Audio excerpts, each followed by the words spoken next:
பொன்மனச்சம்மாள் புரட்சி தலைவர் எம்ஜிஆர்,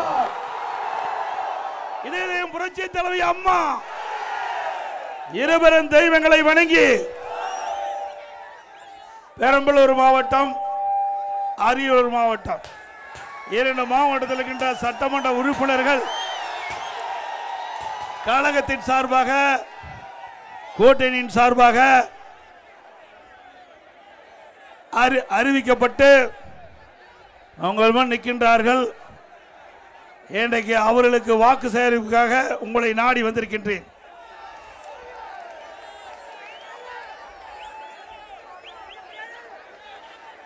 இந்த நான் வருகின்ற பொழுது இந்த பிரதான சாலையில் மக்கள் வெள்ளத்தில் நீந்தி உங்களை வந்து சந்திச்சிருக்கிறேன்.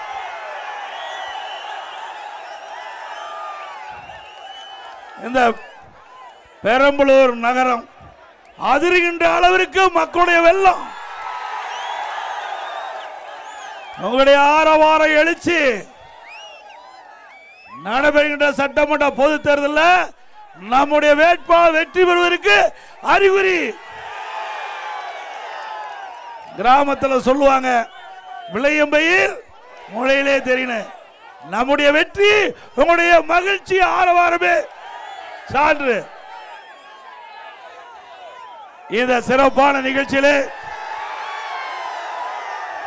தேர்தல் பிரச்சார கூட்ட நிகழ்ச்சியிலே கலந்து கொண்டு சிறப்பித்துக் கொண்டிருக்கின்ற மாவட்ட அமைச்சர் திரு தாமரை எஸ் ராஜேந்திரன் அவர்களே, முன்னாள் எம்எல்ஏ மாவட்ட திரு இளமையார் தமிழ்ச்செல்வன் அவர்களே, மரியாதைக்குரிய ஐஜே கட்சியுடைய தலைவர் பாரிவேந்தர் முன்னாள் எம்பி அவர்களே, தம்பி அதை கொடி கீழாங்க, மற்றும் நிகழ்ச்சியிலே பங்கு பெற்றிருக்கின்ற முன்னாள் எம்பி சகோதரால் இளவரசன் அவர்களே, முன்னாள் எம்எல்ஏ பா இளவலகன் அவர்களே, முன்னாள் எம்எல்ஏ திரு ஜே.கே.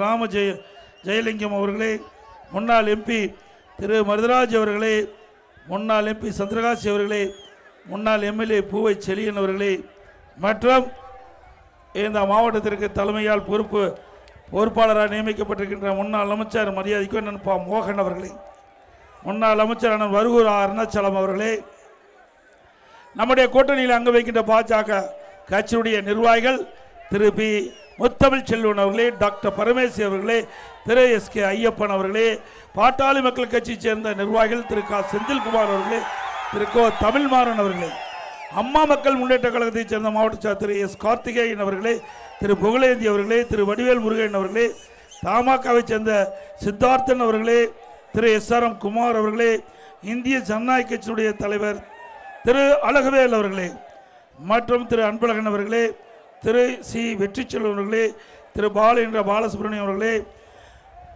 தமிழ்நாடு மகாஜன கூட்டமைப்பு நாயினுடைய தலைவர் திரு ரங்கராஜ் அவர்களே, மக்கள் ராஜ்ய கட்சி மாநில தலைவர் பி.ஆர். சிவசம் அவர்களே, முத்திரை சங்கத்தினுடைய மாவட்ட திரு செல்வம் அவர்களே, மற்ற நம்ம கூட்டணியில் அங்க வைக்கின்ற கட்சியுடைய நிர்வாகிகளே, தலைவர்களே, தொண்டர்களே, அனைத்து இந்திய அண்ணா திராவிட முன்னேற்ற கழகத்தில் இருக்கின்ற பல்வேறு பொறுப்பில் இருக்கின்ற பொறுப்பாளர்களே, கழக உடன்பிறப்புகளே, கூட்டணியில் அங்க வைக்கின்ற கட்சியுடைய தலைவர்களே, நிர்வாகிகளே, தொண்டர்களே, பெரியவர்களே, தாய்மார்களே, விவசாயிகளே, விவசாய தொழிலாளர் நண்பர்களே, மகளிரை சேர்ந்த சகோதரிகளே, இளைஞர் பட்டாளங்களே, வாக்கா பெருமக்களே, பத்திரிகையாளர் ஊடக நண்பர்களே, அனைவருக்கும் என்னுடைய முதற்கண் நன்றி கலந்த வணக்கம். இன்றைய தினம் நடைபெற்ற சட்டமன்ற பொதுத் தேர்தலில் அனைத்து இந்திய அண்ணா திராவிட முன்னேற்ற கழக தலைமையில் தேசிய ஜனநாயக கூட்டணி அமைக்கப்பட்டிருக்கிறது. நம்முடைய கூட்டணியில் அனைத்து இந்திய அண்ணா திராவிட முன்னேற்ற கழகத்தினுடைய வெற்றி வேட்பாளராக அரியலூர் சட்டமன்ற தொகுதிக்கு திரு தாமரை எஸ் ராஜேந்திரன் நிறுத்தப்பட்டிருக்கிறோம். அதே போல பெரம்பலூர் சட்டமன்ற தொகுதிக்கு மாவட்ட திரு இளம்பை ஆர் தமிழ்ச்செல்வன் நிறுத்தப்பட்டிருக்கிறோம். இரண்டு பேருக்கும் இரட்டை சின்னத்திலே வாக்களியுங்கள். நம்முடைய சின்னம் புரட்சி தலைவர் எம்ஜிஆர் சின்னம், அம்மாவின் சின்னம், விவசாயி சின்னம், தொழிலாளியின் சின்னம், ஏழையின் சின்னம், வெற்றி சின்னம். வாக்களிப்பீர் இரட்டலைக்கு. அதே போல நம்முடைய கூட்டணியிலே அங்கம் வைக்கின்ற பாட்டாளி மக்கள் கட்சி மரியாதைக்குரிய மாநிலவை உறுப்பினர் அன்புமணி ராமதாஸ் அவருடைய ஆசி பெற்ற வேட்பாளர் ஜெயங்கொண்டம் சட்டமன்ற தொகுதியில் போட்டியிடுகிறார். அவர் திரு க வைத்தியலிங்கம் அவருக்கு மாம்பழ சின்னத்திலே வாக்களிங்க. என்ன சின்னம்? மாம்பழ சின்னம். அதே போல தேசிய ஜனநாயக கூட்டணியில் அங்கம் வைக்கின்ற இந்திய ஜனநாயக கட்சியின் மரியாதைக்குரிய ஐயா பாரிவேந்தர் முன்னாள் எம்பி அவருடைய ஆசி பெற்ற வேட்பாளராக குன்னம் சட்டமன்ற தொகுதியிலே போட்டியிடுகின்ற திருமதி சரண்யா அவர்களுக்கு இரட்டை சின்னத்திலே வாக்களிங்க. என்ன சின்னம்? இரட்டை சின்னம். ஆக நம்முடைய வெற்றி வேட்பாளர்களுக்கு திரு தாமரை எஸ் ராஜேந்திரன், திரு இளம்பை ஆர் தமிழ்ச்செல்வன், திருமதி சரண்யா அவர்களுக்கு இரட்டை சின்னத்திலே வாக்களிங்க. நாம் கூட்டணியில் அங்கம் வைக்கின்ற பாட்டாளி மக்கள் கட்சியுடைய வெற்றி வேட்பாளர் திரு வைத்தியலிங்கம் அவர்களுக்கு மாமல சின்னத்திலே வாக்களிங்க.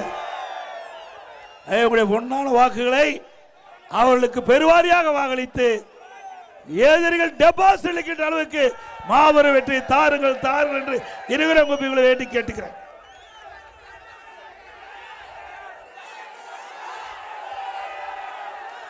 அதே போல இன்றைய தினம் திரு ஸ்டாலின் ஏதோ பேசுறார். என்ன பேசுறாரு? திரு நரேந்திர மோடி பத்தி பேசுவாரு, பாரதிய ஜனதா பத்தி பேசுவாரு, என்ன பத்தி பேசுவார். அவர் சொல்லுவதெல்லாம் எடப்பாடி பழனிசாமி பிஜேபிக்கு அடிமை, எடப்பாடிக்கு அதிமுக கட்சி அலுவலகம் டெல்லியில் இருக்குது, இப்படித்தான் பேசுவார். வேற ஒன்னும் பேசுறதுக்கு சரக்கு இல்ல. திரு ஸ்டாலின் அவர்களே, உங்களுக்கு தில்லு திராணி தெம்பு இருந்தா அதிமுக பத்தி பேசு, அதற்கு பதில் சொல்ல தயார். அதை விட்டுட்டு ஏதோ பேசி மக்களை குழப்பி அரசியல் ஆதாயம் தேட முயற்சித்தீங்களா? உங்களுக்கு 100% தோல்வி. இன்றைக்கு திரு மோடி பத்தி பேசினார். அவர் ஏதோ பேசினார் திரு ஸ்டாலின். அவர் அப்பா அவர் என்ன பேசியிருக்காரு? மோடி நல்லவர். யாரு? திரு கருணாநிதி அவர்கள் பேசுறது நரேந்திர மோடி மிகவும் நல்லவர். யார் பேசுறது? முத்துவேல் கருணாநிதி அவர்கள் பேசியது. முத்துவேல் கருணாநிதி மகன் யாரு? எப்ப பார்த்தாலும் எங்க அப்பா வழியில் நடக்கிறங்கிறாரு. அப்படி அப்பா வழியில் நடக்கிறனா திரு நரேந்திர மோடி நல்லவன் சொன்னாரு. அப்படின்னா அதன் வழியில் தான் நடக்கணும். ஆக இன்னொருத்தர் இப்பதான் வந்திருக்குது. நேற்று பெய்த மழையில அந்த காளான் குதிக்குது. அவர் என்னை பத்தி விமர்சனம் செய்யறார். ஒரு காலகட்டத்தில் கூட்டணி அமைக்கிறோம், சில நேரத்தில் கூட்டணி அமைக்காத போறோம். அப்போ ஒரு சிலவர் ஒரு கருத்தை சொல்லிக்கிட்ட பொழுது அதை பிரதானமாக எடுத்துக்கிட்டு உதயநிதி அவர்கள் பேசுறார். அவரு பால்டாயில் கொடுத்தவங்களாம் பஞ்சு பேசுறாங்க, பால்டாயில் கொடுத்தவங்களா பஞ்சு டைலாக் பேசுறாங்க. அவருக்கு வந்த வாழ்வு பாருங்க, அப்பவே எம்லாவத்துக்கு போயிருப்பாங்க. அவர் நம்ம பேசுறாரு. அவர் என்ன சொல்றாரு? அவ அப்பா திரு கருணாநிதி அவர்கள் காங்கிரஸோட கூட்டணி வைக்கும் போது சொல்றாரு, கூடா நட்பு கேடாய் முடிந்தது என்று காங்கிரஸ் உறவை முறித்துக் கொண்டார். கூடா நட்பு கேடாய் முடிந்தது நாம சொல்லல, திரு கருணாநிதி அவர்கள் காங்கிரஸை பற்றி சொல்றார். அந்த காங்கிரஸோட தானே இப்ப கூட்டணி வச்சிருக்கிறீங்க. உங்க தாத்தா திரு கருணாநிதி அவர்கள் என்ன சொன்னாரோ அதுக்கு மாறாகத்தானே காங்கிரஸ் போய் கூட்டணி வச்சிருக்கிறீங்க. கூடா நட்பு கேடா முடிஞ்சதுன்னு காங்கிரஸ் கூட்டணி சொன்னார்ல. 2014 திரு ஸ்டாலின் சொல்றாரு, யாருடன் கூட்டணி என்பதை விட யாருடன் கூட்டணி இல்லை என்பதே முக்கியம். யாருடன் கூட்டணி என்பதை விட யாருடன் கூட்டணி இல்லை என்பதே முக்கியம். இனி ஒருபோதும் காங்கிரஸ் கூட்டணி இல்லை திரு ஸ்டாலின் சொன்னார். அப்புறம் எதுக்கு போய் கூட்டணி வச்சிருக்கிறீங்க? உங்களுக்கு வந்தா ரத்தம், எங்களுக்கு வந்தா தக்காளி சட்னியா? பிறகு மதுரையில் மரியாதைக்குரிய மறைந்த பாரத பிரதமர் இந்திரா காந்தி அம்மை அவர்கள் காரில் போயிட்டு இருக்கும்போது கடுமையாக தாக்குறாங்க. அப்போ ரத்தம் தலையில் அடித்து ரத்தம் ஒழுகுது. அப்போ இதே கருணாநிதி அவர்கள் அவரை பற்றி கொச்சைப்படுத்தி பேசினார். அவருக்கு மாதவிடாய் வந்து ரத்தம் வந்ததா கொச்சைப்படுத்தி பேசிய காங்கிரஸ் நண்பர்கள் இவரோட கூட்டு வைக்கலாமா? அப்புறம் வைகோ பேசினார். தமிழின துரோகி யாரை பத்தி? திரு கருணாநிதி பத்தி. தமிழின துரோகி, வேற ஏதாவது தொழில் செய்யலாம் என்று கரித்து கொட்டிய வைகோட கூட்டணி. ஏப்பா நீலாம் கூட்டணி வைக்கலாம், நான் கூட்டணி வச்சா தப்பா? எவ்வளவு பெரிய வார்த்தை! அப்புறம் கருணாநிதி கருணாகம் என பேசியவர் திமுக இருக்கிறார். இதுக்கு பிறகு மறுமலர்ச்சி திராவிட முன்னேற்ற கழகம் இப்ப புதுசா போய் சேர்ந்திருக்குது. தேசிய முற்போக்கு திராவிட கழகம், மக்கள் நீதி மையம். என்னென்னலாம் திமுக பத்தி விமர்சனம் செஞ்சாங்க, அவரெல்லாம் திமுக கூட்டணி இருக்கிறாங்க. அப்ப இந்த உதயநிதிக்கு தெரியாது, இந்த ஸ்டாலினுக்கு தெரியாது. நாம போய் கூட்டணி வச்சா ஏதோ அநாகரிகமா அவதூறா பேசுது, ஸ்டாலின் நிறுத்திக் கொள்ள வேண்டும். இல்லைன்னா இன்னும் நிறைய இருக்குது திரு ஸ்டாலின் பேசுவதற்கு. நான் வடக்கம் தேவை. நான் கிராமத்தில் பிறந்து வளர்ந்தவன், எப்படி பேசுறது கிராமத்துக்காரருக்கு தெரியும். உன்னை போல சொகுசான வாழ்க்கை வாழ்ந்தவன் அல்ல. இந்த கை மம்முட்டி பிடிச்ச கை, ஏர் பிடித்த கை. எதற்கும் பயப்பட மாட்டோம். ஆக நாவடக்கம் தேவை. இனி அவதூறான பிரச்சாரத்தை மேற்கொண்டால் எங்க தொண்டனே அதற்கு உங்களுக்கு தகுந்த பதிலடி கொடுப்போம். அப்புறம் திரு ஸ்டாலின் அவர்கள் எதிர்கட்சியில் வரிசை இருக்கின்ற போது திரு செந்தில் பாலாஜி அண்ணா திமுக இருந்தார். அவரை பத்தியும் ஒரு பெண்மணி பத்தி இணைச்சு பேசினார். இன்றைக்கு நல்ல வரான் வல்ல வரான். யாரு? 10 ரூபாய் நபர். யாரு? கேவலமா இல்ல, அந்த கட்சியில ஆளே இல்ல, திமுக ஆளே இல்ல. இங்க அண்ணா திமுக இருந்து போனவங்க தான் 8 பேர் திமுக மந்திரியா இருந்தாங்க. வெக்கமில்லாத கட்சி எடுத்துற திரு ஸ்டாலின் அவர்களே, எங்களை பற்றி பேசுவதற்கு தகுதி இல்லை. இப்போ 19 பேர் அண்ணா திமுக இருந்து போனவங்க எம்எல்ஏ போட்டிடுறாங்க, திமுக சின்னத்தில் போட்டிடுறாங்க. சிந்திச்சு பாருங்க. இன்னைக்கு திமுகவில் போட்டிடுவதற்கு கூட ஆளு கிடையாது. அண்ணா திமுகவில் போட்டிடுவதற்கு நான் நீ என்று போட்டி போட்டு வந்து போட்டிடுகிற கட்சி அண்ணா திமுக கட்சி. இங்கே ஜனநாயகம் உள்ள கட்சி, அங்கே சர்வாதிகார கட்சி. ஒரு குடும்பத்துக்கு தான் அந்த கட்சி இருக்குது. 8 கோடி மக்களை சுரண்டி ஒரு குடும்பம் வாழ வேண்டுமா? அதுக்கு முடிவு கட்டுவீங்களா இந்த தேர்தலில்? சிந்திச்சு பாரு. இன்றைக்கு திமுகவில் திரு கருணாநிதி குடும்பத்தை தவிர வேற எவராலும் அந்த கட்சிக்கு தலைவராக முடியுமா? இல்ல ஆட்சி அதிகாரத்துக்கு வர முடியுமா? குடும்பத்தை சேர்ந்தவர்கள் தான் இந்த தமிழ்நாட்டை ஆட்டி படுத்திக் கொண்டிருக்கிறார்கள். அவர்களுக்கு தகுந்த பதிலடி கொடுப்பீங்களா?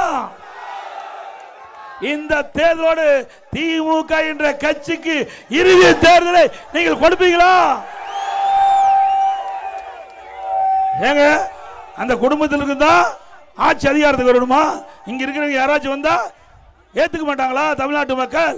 திரு ஸ்டாலின் அவர்களே, இனி குடும்ப ஆட்சி கிடையாது. இன்றைக்கு இந்த தமிழ்நாட்டு மண்ணில் பிறந்த ஒருவர் தான் இந்த தமிழகத்தை ஆள முடியும். இன்றைக்கு ஸ்டாலின் சொல்றாரு, எடப்பாடி பழனிசாமி திண்ணையில படுத்திருந்து முதலமைச்சர் ஆயிட்டாருன்னு. திரு ஸ்டாலின் அவர்களே, நீங்க மட்டும் திரு கருணாநிதி குடும்பத்தில் பிறகுனா கவுன்சிலர் கூட ஆக முடியாது. ஆக முடியுமா? ஒரு கிராமத்தில் பிறந்து ஒரு கிளைச்சலாளர் இருந்து ஒன்றிய பொறுப்பு, மாவட்ட பொறுப்பு, மாநில பொறுப்பு, எம்எல்ஏ, எம்பி, அமைச்சர், பிறகு முதலமைச்சர், பிறகு உங்களால் பொதுச் செயலாளர் கட்சிக்கு நான் உழைத்து வந்தேன். உங்க அப்பாவுடைய அடையாளத்தில் வரல. ஸ்டாலின் அவர்களே, உங்க அப்பாவுடைய அடையாளத்தை தான் நீங்க பெற்றிருக்கிறீங்க. எப்பொழுது பார்த்தாலும் ஸ்டாலின் பேசுவார், நான் யார் தெரியுமா?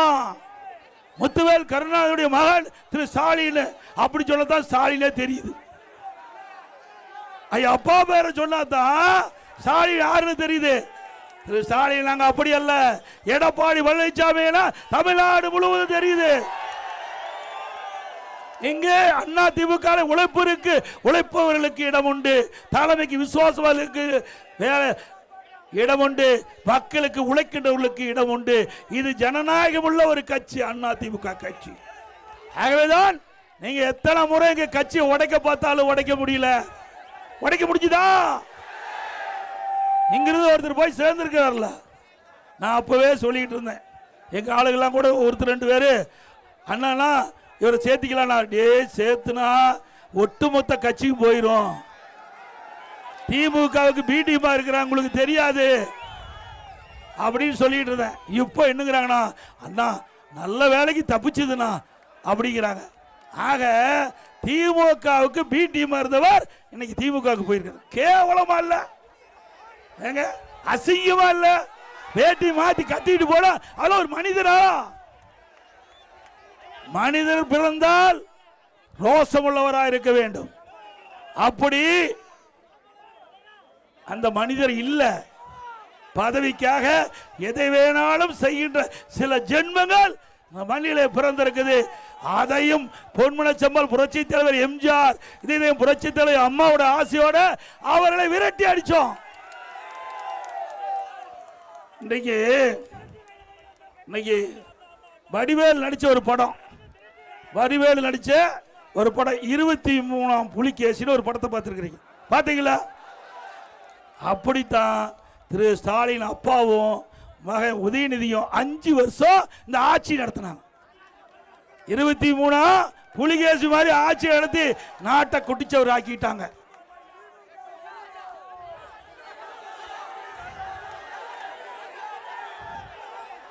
அப்புறம் இன்னொரு இந்த மண்ணில் ஒருத்தர் பிறந்தாரு, ராசா.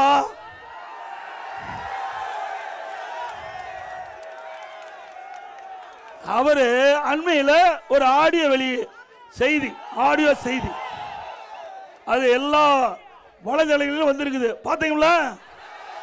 தமிழ்நாடு மட்டுமல்ல, இந்திய அளவில் பரபரப்பா பேசுகின்ற ஒரு பேசும் பொருள் ஆயிட்டு. இதை தாங்க நான் கிருஷ்ணகிரியில் பேசினேன். அந்த வந்த செய்தியை கிருஷ்ணகிரியில் பேசினேன். இது மாதிரி ராசா அவர்கள் இந்த கருணாநிதி குடும்பத்தை பற்றி கிளின்னு கிழிச்சு வெளியிட்டிருக்காரு அப்படின்னு சொன்னதையும் முதலமைச்சருக்கு பொத்துக்கிட்டு வருது கோபம். திரு ஸ்டாலின் அவர்களே, உங்களுக்கு தில்லு திராணி தெம்பு இருந்தா ராசாவை கண்டீங்க, எங்க போய் கோபப்பட்டு என்ன பிரயோஜனம்? திரு ராசா திமுக கட்சியினுடைய துணை பொதுச் செயலாளர், முன்னாள் அமைச்சர், இப்ப நாடாளுமன்ற உறுப்பினர். ஏன் அவர் ஒரு செய்தியை ஆடியோ மூலமாக வெளியிட்டதாக பரவலான செய்தி, அந்த செய்தி பரவலான செய்தியை தான் நான் கிருஷ்ணகிரி பொதுக்கூட்டத்தில் பேசுறேன். இதுல என்ன தவறு இருக்குது? தவறு இருக்குதா? நீங்க கண்டிக்க வேண்டியது உங்களுடைய கட்சி துணை பொதுச்செயலாளர் திரு ராசா அவர்களை. ஆனா ராசா தெளிவா சொல்லிட்டார், ஏன்னா கண்டிச்சா இன்னும் பல ஆடியோ இருப்பதாக அவர் மிரட்டிட்டார். அதனால ஸ்டாலினால ஒன்னும் பண்ண முடியல, நடுங்கி கிடக்கிறாரு. நான் அடுத்த ஆடியோ எட்ல வரப்போதே தெரியல.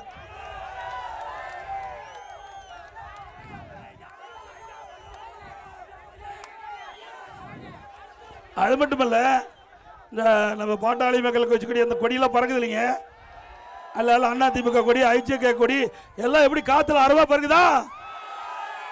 இந்த கொடி எதனால பறக்குது?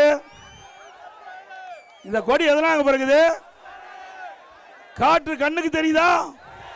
கண்ணுக்கு தெரியாத காற்றில் கூட ஊழல் செய்கின்ற ஒரே கட்சி திமுக கட்சி. இப்படி நாட்டை சுரண்டுகின்ற கட்சி வேணுமா? மீண்டும் தொடர வேண்டுமா?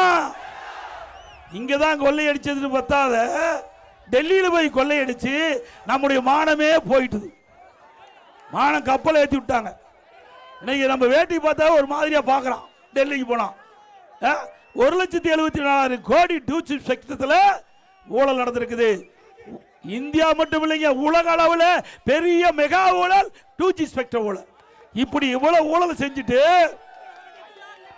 இன்றைக்கு மத்தியில் காங்கிரஸ் தலைமையில் ஆட்சி, திமுக அதுல அமைச்சர்கள் இடம்பெற்றிருந்தாங்க. அந்த காலகட்டத்திலே 2G ஸ்பெக்ட்ரத்தில் குற்றம் சாட்டப்பட்டு 2 பேர் ஜெயிலுக்கு போனாங்க. தெரியுமில்ல? திகார் ஜெயிலுக்கு போனாங்களே. யாரு? ஏன்னா நான் சொன்னா கோச்சுக்குவார். இந்த ஊர் மக்களே சொல்லுங்க. 2 பேர் சிறைக்கு சென்றவர்கள். எப்போ? இன்றைக்கு காங்கிரஸ் ஆளுகுது, திமுக மத்தியில் அமைச்சர் இடம்பெற்றிருக்குது. அந்த காலகட்டத்திலே அவருடைய காங்கிரஸ் ஆட்சியிலே கைது செய்யப்பட்டு சிறையில் அடைக்கப்பட்டவர் 2 பேர். இன்றைக்கு நீதிமன்றம் என்ன சொல்லி இருக்குது? தகுந்த ஆதாரத்தை சமர்ப்பிக்காத காரணத்தினால இன்றைக்கு கேஸ் நிலுவையில் தான் இருக்குது. இன்னும் முடியல. என்ன வழக்கு? முடியல. எப்ப வேணா அந்த வழக்கு நடக்கும். அதோட இந்த திராவிட முன்னேற்ற கழக ஆட்சி வந்த பிறகு எங்க பார்த்தாலும் போதைப் பொருள் விற்பனை விற்கிதில்ல. போதைப் பொருள் விற்கிது இல்லைங்க. இன்றைக்கு கிராமத்திலிருந்து நகர வரை மூளை முடக்கு பட்டி தொட்டி எல்லா இடத்துலையும் கஞ்சா விற்பனை அமோகமா விற்குது. இந்த கஞ்சா போதை ஆசாமியால் தான் தமிழ்நாட்டில் நிறைய குற்றங்கள் நடக்குது. இன்றைக்கு இந்த போதை ஆசாமியால் தான் கொலை, கொள்ளை, திருட்டு, வழிப்பறிவு, பாலியல் கொடுமை நடக்காத நாளே இல்லை. இப்படிப்பட்ட ஒரு மோசமான ஆட்சி தேவையா? அதை கட்டுப்படுத்த இந்த ஆட்சியால துப்பு இல்ல, தில்லு கிடையாது.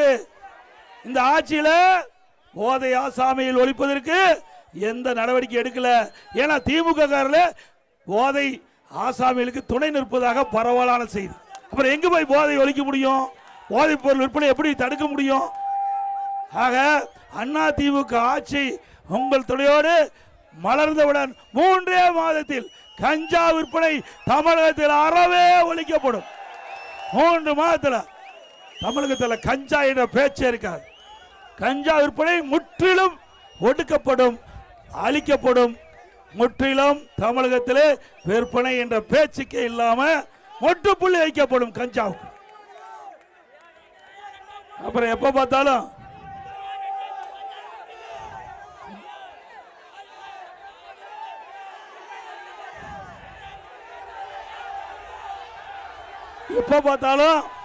ஸ்டாலின் சொல்றாரு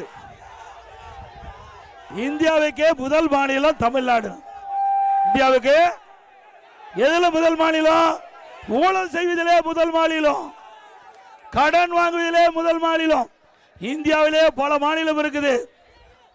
அதிகமா கடன் வாங்குவதிலே நம்பர் 1 மாநிலம் தமிழ்நாடு. நம்மளை எல்லாம் கடன்காரனாக்கு தான் மிச்சம். திமுக ஆட்சிக்கு நம்ம எல்லாம் கடன்காரனாக்கிட்டு 5 லட்சம் கோடி கடனுங்க. நல்லா சிந்திச்சுங்க. ஏதோ வந்தோம். இந்த கூட்டத்தில் நான் பேசுறத கேட்டா நீங்க போயிடாதீங்க. போய் வீட்டில் சிந்திக்கணும். ஒவ்வொருத்தர் மேலையும் லட்சக்கணக்கான ரூபாய் கடனாக்கிட்டார். நம்மள எல்லாம் கடன்கார பயிலாக்கிட்டார். வீணா போச்சு.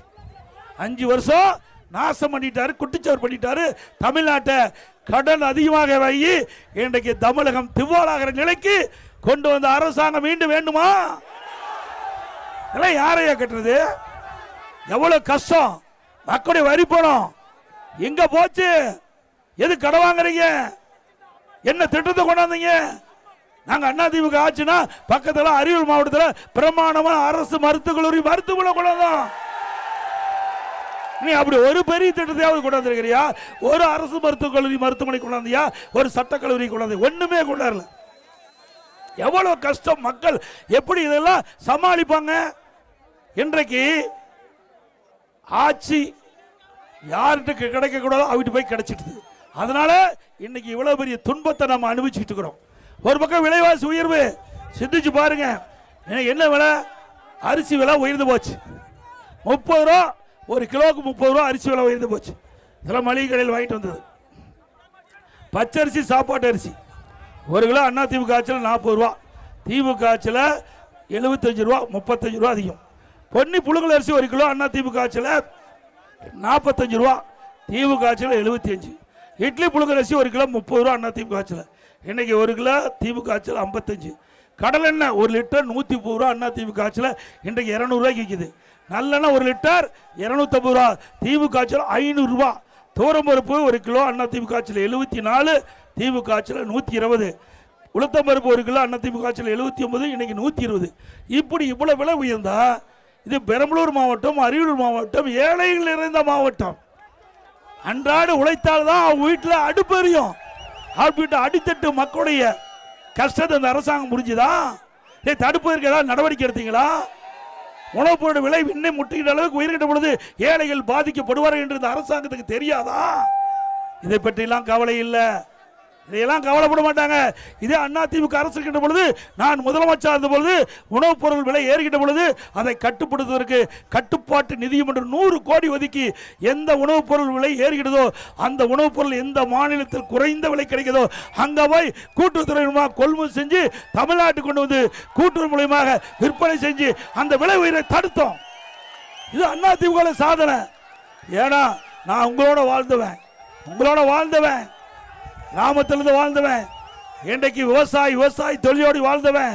என்ன கஷ்ட நஷ்டம் துன்பம் துயரம் என்பது அனுபவமாக அனுபவித்தேன். ஆக ஏழைகள் படுகின்ற கஷ்டம் ஒருவருக்கு தெரிஞ்சாதான் அதை நிவர்த்தி செய்யப்படும். எனக்கு தெரிந்தது எங்களுடைய ஆட்சியில சரி செஞ்சோம். அதே போல ரேஷன் கடை, நீங்க ரேஷன் கடையில் போடுகின்ற அரிசி பல பேர் அதை சமைக்க முடியல, தரமான அரிசி இல்லை என்று என்னிடத்தில் புகார் வந்துட்டு இருந்தது. இனி அதிமுக ஆட்சி அமைந்த உடனே ரேஷன் கடையில் போடுகின்ற அரிசி நீங்க போய் மளிகை கடையில் வாங்குறீங்க பாரு, அதே போல தரமான அரிசி வழங்கப்படும். அது எவ்வளவு செலவானாலும் பரவாயில்ல, அதை பத்தி கவலையே இல்லை. ஏழைகளுக்கு அற்புதமான தரமான நல்ல அரிசி ரேஷன் கடையில் விலை இல்லாம வழங்கப்படும். ஏன்னா ஆந்திராவில் கொடுத்துட்டு இருக்காங்க. நாங்க அரிசி ஆலை அதிபர்களை அழைத்து இப்படி நம்முடைய அரிசி இப்படி இருக்குது, இன்னைக்கு ஆந்திராவில் இப்படிப்பட்ட அருமையான அரிசி இருக்குது, என்ன செய்யலாம்னு சொன்ன அது நவீன அரிசி ஆலையில் இதை முறையாக பயன்படுத்தி அற்புதமான அரிசியை நம்முடைய மக்களுக்கு வழங்கலாம் என்று என்னிடத்தில் தெரிவித்தார்கள். அதன்படி தான் நான் உங்களுக்கு சொல்றேன், அதிமுக ஆட்சி உங்கள் துணையோடு மலர்கின்ற பொழுது நம்முடைய ஏழை மக்களுக்கு தரமான அரிசி ரேஷன் கடையிலே வழங்கப்படும். அதோட இப்ப அரிசி தான் விலையில்லாம கொடுக்கிறோம். நீ அதிமுக ஆட்சிக்கு உடனே பருப்பு விலையில்லாம கொடுக்கப்படும், சமையல் எண்ணெய் விலையில்லாம கொடுக்கப்படும். அதே போல இன்றைய தண்ணி விடு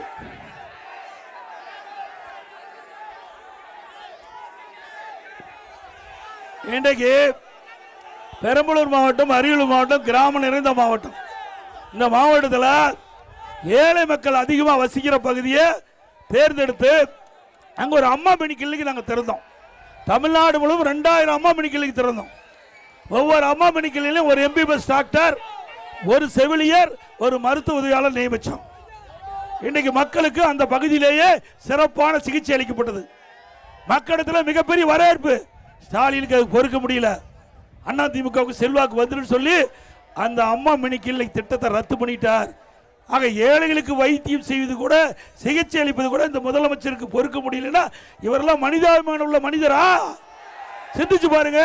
இதுல என்ன அரசியல் வேண்டியது இருக்குது? ஒரு அரசாங்கம் நல்ல திட்டத்தை கொண்டு வரும்போது அடுத்த அரசாங்கம் வருகின்ற பொழுது அதை தொடர்ந்து செயல்படுறதா அந்த அரசாங்கத்துக்கு நல்ல பேர் கிடைக்கும். ஆனா திமுக ஆட்சிக்கு அப்படி இல்லை. மக்களுக்கு நன்மை செய்ய வேண்டும் என்று கடுகளவு கிடையாது. அப்படி மனசாட்சி உள்ள ஒரு முதலமைச்சராக இருந்தா நாம் கொண்டு வரப்பட்ட அம்மா மினி கிளினிக் திட்டத்தை ரத்து பண்ணுவாரா? இன்னைக்கு அதிமுக ஆட்சி உங்கள் துணையோடு மலரும். மீண்டும் அம்மா மினி கிளினிக் தமிழகத்திலே கொண்டு வரப்படும். அதோடு அரசு பள்ளியில் படிக்கின்ற மாணவர்கள், ஏழை மாணவர்கள், அப்படி ஏழை மாணவர்கள் அவர்கள் மருத்துவராக வேண்டும். நானும் அரசாங்க பள்ளியில் படித்தேன். ஆக அரசு பள்ளியில் படிக்கின்ற மாணவர்கள் விவசாய தொழிலாளி, ஏழை தொழிலாளி, நடுத்தர குடும்பத்தை சேர்ந்தவர்கள் தான் அரசாங்க பள்ளியில் படிக்கிறாங்க. அப்படிப்பட்ட மாணவர்கள் மருத்துவராக வேண்டும், பல் மருத்துவராக வேண்டும். அந்த அடிப்படையில் அதிமுக ஆட்சியில் 7.5% உள்ளிடஒதுக்கீடை கொண்டு வந்து சட்டமிற்றப்பட்டு அமுல்படுத்தப்பட்டு இன்றைய தினம் இந்த இடஒதுக்கீட்டில் 3000 பேர் மருத்துவக் கல்வி கிடைக்குது. 3000 பேர் அரசு பள்ளியை படித்த ஏழை மாணவர்கள் இன்றைக்கு மருத்துவக் கல்வி கிடைச்சிருக்குது. இது அதிமுக சாதனை. அது மட்டும் இல்ல, இந்த இடஒதுக்கீட்டில் கிடைத்த மாணவர்கள் அத்தனை பேர் ஏழைகள். அவர்களுக்கு மருத்துவக் கல்வி கட்டணம் செலுத்த முடியல. என்னுடைய கவனத்துக்கு வந்த உடனே இந்த இடஒதுக்கீட்டில் இடம் கிடைத்த மாணவ மாணவிக்கு இனிமேல் மருத்துவ கல்வி கட்டணம் செலுத்த தேவையில்லை, அரசாங்கமே செலுத்தும். ₹1 செலவு இல்லாம அரசு பள்ளியை படிக்கிற மாணவ செல்வங்கள் மருத்துவ கல்வி கிடைக்க செய்த அரசாங்கம் அதிமுக அரசாங்கம். இப்படி ஒரு திட்டத்தையா கொண்டாட முடியுதா? கொரோனா காலம் 11 மாசம் ரேஷன் கடையில் விலையில அரிசி, விலையில பருப்பு, விலையில எண்ணெய், குடும்ப அட்டைக்கு ₹1000 முதற்கட்ட கொடுத்தோம். பொங்கல் வந்து தைப்பொங்கல் எல்லா குடும்ப அட்டைக்கு ₹2500 கொடுத்தோம். ₹2500 கொடுத்தோம். அரசாங்கத்துக்கு வருவாய் கிடையாதுங்க. ஒரு வருஷம் ஜிஎஸ்டி கிடையாது, கலால் வரி கிடையாது, டாஸ்மாக் கிடையாது, பத்திரப்பதிவு வருமானம் கிடையாது, ரோட் டாக்ஸ் கிடையாது. இப்படி ₹1 வருமானம் இல்லாத போதே சிறப்பான ஆட்சி கொடுத்த அரசாங்கம் அதிமுக அரசாங்கம். அது மட்டுமல்ல, நான் முதலமைச்சராக போது கடுமையான வறட்சி, அப்படி வறட்சியால் பாதிக்கப்பட்ட விவசாயிகளுக்கு இந்தியாவிலே வறட்சி நிவாரணம் விவசாயிகளுக்கு கொடுத்த அரசாங்கம் அதிமுக அரசாங்கம். 2248 கோடி விவசாயிகளுக்கு கொடுத்தான். இன்றைக்கு புயலால் பாதிக்கப்பட்ட டெல்டா மாவட்டத்தில் இருக்கின்ற விவசாயிகள் அவர்களுக்கு நிவாரணம் கொடுத்தது அதிமுக. இப்படி முதல்ல வறட்சி, இரண்டாவது புயல் வெள்ளம், மூணாவது கொரோனா, இப்படிப்பட்ட காலத்தில் கூட சிறப்பான ஆட்சி கொடுத்த அதிமுக ஆட்சி. திமுக ஆட்சியில் புயல் வந்ததா, வெள்ளம் வந்ததா, கொரோனா வந்ததா, வறட்சி வந்ததா? ஒண்ணுமே இல்லை. கடை 5 லட்சம் ஆயிடுது. கடை 5 லட்சம் ரூபாய் இருக்குது. பெரிய திட்டங்கள் எதுவும் இல்லை. ஒரு பக்கம் அதிமுக ஆட்சி இருந்ததை விட திமுக ஆட்சியில் 1,36,000 கோடி கூடுதலா இப்ப வருமானம் வந்துகிட்டு இருக்குது.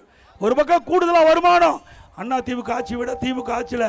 ஒரு பக்கம் கடன் 5 லட்சம் அதிகமாகி விட்டது. 5 லட்சம் கோடி கடன் அதிகமாகிட்டது.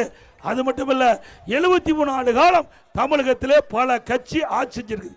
73 ஆண்டு காலத்தில் 2021 வரை தமிழ்நாட்டில் கடன் 4,85,000. 5 வருஷத்துல 5 லட்சம் கோடி கடன் வாங்கியிருக்கு. இப்படிப்பட்ட ஆட்சி தொடர வேண்டுமா? அது மட்டுமல்ல, இப்ப இந்த ஆட்சி வந்தவருக்கு மின் கட்டணம் 67% உயர்ந்தாச்சு. நகராட்சியில் கடைக்கு 150% வரி, வருஷம் 6% உயர்த்தப்படும். வீட்டுக்கு 100% வரி உயர்வு, வருஷம் 6% உயர்வு. குடிநீருக்கு வரி உயர்வு, குப்பைக்கு வரி.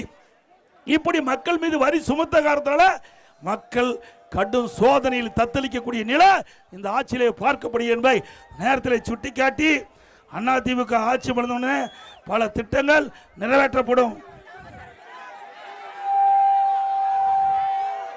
இன்னைக்கு வரி சுமை, விலைவாசி, இதையெல்லாம் கருத்திலே கொண்டு அதிமுக ஆட்சி உங்களால் அமைந்த உடனே முதல் கட்டமா எல்லா குடும்ப அட்டைதாரருக்கும் அவர் வங்கியில் 10,000 ரூபாய் சிறப்பு ஊக்கத்தொகை வழங்கப்படும். 10,000 ரூபாய் வழங்கப்படும். ஸ்டாலினும் தேர்தல் அறிக்கை வெளியிட்டிருக்கார். அந்த தேர்தல் அறிக்கையில் நீங்க பார்த்தீங்கன்னா அந்த தேர்தல் அறிக்கையில் 8,000 ரூபாய் கூப்பன் கொடுக்குறாரு. அதில் தானே கொள்ளையடிக்க முடியும், அதில் ஊழல் பண்ண முடியும், அதில் குடும்பத்துக்கு வருமானம் வரும்.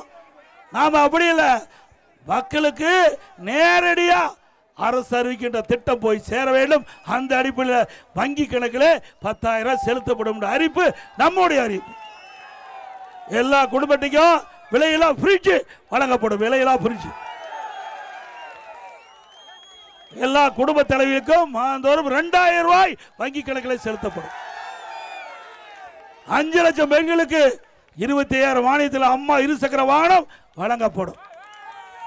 அதே போல ஒவ்வொரு தை பொங்கல் என்றும் பொங்கல் தொகுப்போடு 1000 ரூபாய் பொங்கல் பரிசு வழங்கப்படும். ஒவ்வொரு குடும்பத்திற்கு ஆண்டுக்கு 3 கேஸ் சிலிண்டர் மானியமாக வழங்கப்படும். இப்ப நகர பேருந்தில் மகளிர் தான் கட்டணம் இல்லாமல் பயணம் செய்யறாங்க. இனி ஆண்களும் நகர பேருந்தில் கட்டணம் இல்லாமல் பயணம் செய்யறாங்க. அதே போல தீபாவளி பண்டிகை என்று நம்முடைய தாய்மகள் மகிழ்ச்சியோட பண்டிகை கொண்டாடுவதற்கு அனைத்து தாய்மார்களுக்கும் பட்டு சேலை வழங்கப்படும். இன்றைய தினம் ஆட்டோ ஓட்டுநர்கள் புதிதாக சங்கத்திலே பதிவு, அந்த ஆட்டோ ஓட்டுநர்கள் சங்கத்திலே பதிவு செய்து புதிய ஆட்டோ வாங்கினா 75,000 ரூபாய் மானியம் வழங்கப்படும். அதே போல இன்றைக்கு அம்மா இல்லம் திட்டம், ஏழைகள் அத்தனை பேருக்கும் வீடு இல்லாத ஏழைகள் அனைவருக்குமே, அது ஜாதி மதமே கிடையாது, அனைத்து ஏழைகளுக்கு அற்புதமான காங்கிரீட் வீடு கட்டி கொடுக்கப்படும்.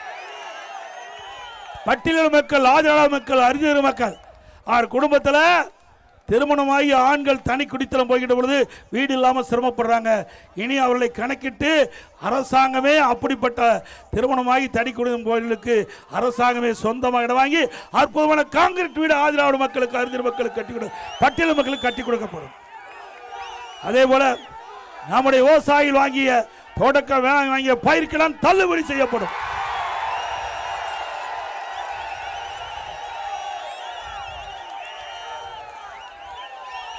இப்படி பல திட்டங்கள் 297 அறிவிப்புகள் நாங்கள் வெளியிட்டுக்கிறோம். விவசாயிகள் குடிமராமத்து திட்டம் கொண்டாந்தோம், அற்புதமான திட்டம். அந்த திட்டத்தை தொடரப்படும். அதிமுக ஆட்சி வந்தோடனே குடிமராமத்து திட்டம் தொடங்கப்படும். இன்றைக்கு நம்முடைய நதியின் குறுக்கே தடுப்பணை கட்டி நிலத்தடியை உயர்த்தி மக்களுக்கு தேவை நீர் வழங்கப்படும். இது அதிமுக ஆட்சியுடைய திட்டங்கள் என்பதை நேரத்தில் தெரிவித்து, அதே போல கட்டிட தொழிலாளர்கள் அந்த பணியில் ஈடுபட்டுக்கிட்டு பொழுது அவர்கள் தவறி விழுந்து உயிரிழந்தால் அந்த குடும்பத்துக்கு 25 லட்சம் ரூபாய் நிவாரண தொகை கட்டிட தொழிலாளர்கள் நிவாரணம் வழங்கப்படும். அதே போல இந்த பகுதியில் மாடுபிடி திருவிழா இருக்கும் நான் கருதுறேன். இருக்குதா? அப்படி மாடுபிடி திருவிழா இருந்தா அதற்கு அரசாங்கமே முன்னிருந்து நடத்தும். கொரோனா காலம், பள்ளி மூடப்பட்டது, கல்லூரி மூடப்பட்டது, மாணவர் உளைச்சல் இருந்தாங்க. எல்லா மாணவருக்கும் ஆல் பாஸ் போட்டு கொடுத்தோம்.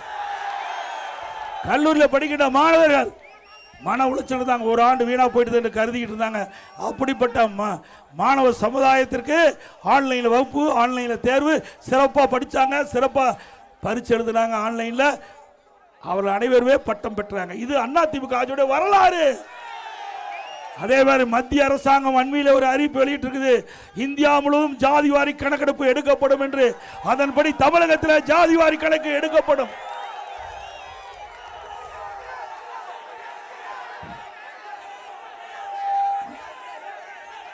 இப்படி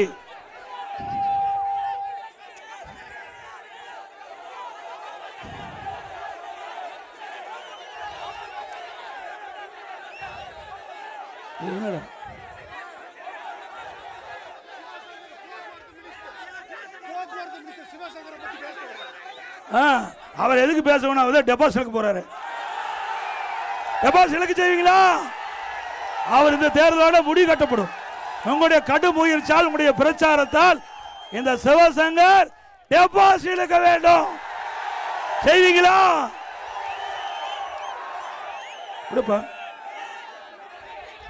இங்கே அரியலூர் மாவட்டம், பெரம்பலூர் மாவட்டம் நம்முடைய 4 சட்டமன்ற உறுப்பினர் தேர்தல் பிரச்சார கூட்ட நிகழ்ச்சி சிறப்பாக நடத்திய 2 மாவட்ட கழக செயலாளருக்கும் அவரோடு இணைந்து பணியாற்றிய கூட்டணி கட்சி தலைவர் நிர்வாகிகளுக்கும், நம்முடைய கழகத்தில் இருக்கின்ற ஒன்றியச்சால், நகரச்சால், பேரூர்ச்சால் கழகத்திலே பல்வேறு பொறுப்பு நிர்வாகிகள், கூட்டணியிலே பொறுப்பு வைக்கின்ற நிர்வாகிகள், வருகிறது சிறப்பித்த அத்தனை நல்ல உள்ளங்களுக்கும் நன்றி, நன்றி, நன்றி.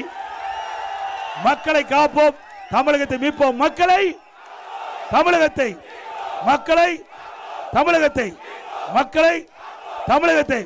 ஸ்டாலின் மாடல் அரசு, ஃபெயிலியர் மாடல் அரசு. Bye bye Stalin. வணக்கம்.